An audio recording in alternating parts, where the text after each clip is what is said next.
যে ভবনে কচিকাঁচা কোমলমতি শিশুরা পড়াশোনা আর বন্ধুদের আড্ডায় প্রফুল্ল থাকত, সেই ভবন এখন ধ্বংসস্তূপে পরিণত। স্কুলের দোলনাটাও আজ একদম চুপ, নেই কোনো ব্যস্ততা।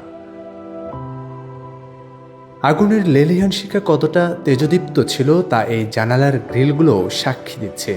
চামড়ার শরীর আর কতটুকুই বা সইবে।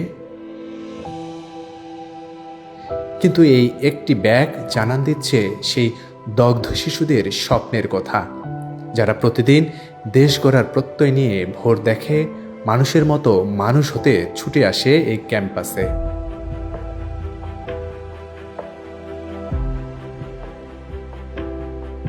ঝলসে যাওয়া শরীর হয়তো কবরে শায়িত, নয়তো হাসপাতালে জীবন মরণের সন্ধিক্ষণে প্রহর গুনছে। তাহলে কি স্বপ্ন দেখা দোষের কিছু?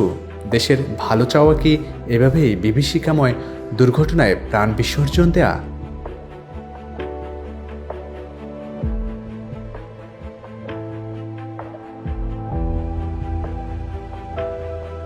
কংক্রিটের এই ভবনও বিভীষিকাময় দুর্ঘটনায় যেন স্তব্ধ। প্রাণ না থাকলেও সাক্ষ্য দিচ্ছে এখানে শিশুদের প্রাণের আসর জমত। প্রতিদিনের উপস্থিতি আজ শূন্য, ক্লাসরুমগুলো ফাঁকা। আগুনের লেলিহান শিখা শুধু শরীরই ঝলসে দেয়নি, পুড়ে ছারখার করেছে কাঠের কোনাকেও।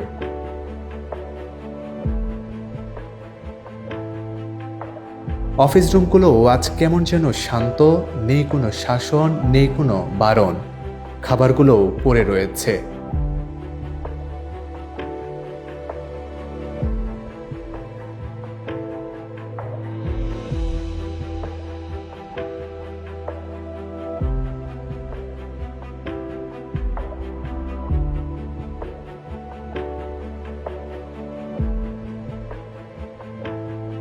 আমার দেশ, আমার প্রাণ, দেশের তরেই অম্লান।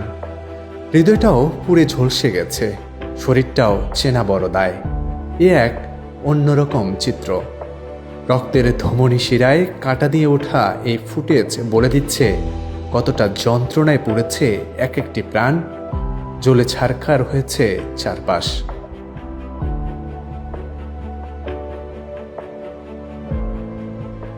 এই রুমটি সাক্ষ্য দেয় প্রতিটি জীবন কিভাবে জ্বলেছে, কত মর্মান্তিকভাবে পুড়েছে, কতটাই না ছটফট করেছে এক একটি কচি আত্মা।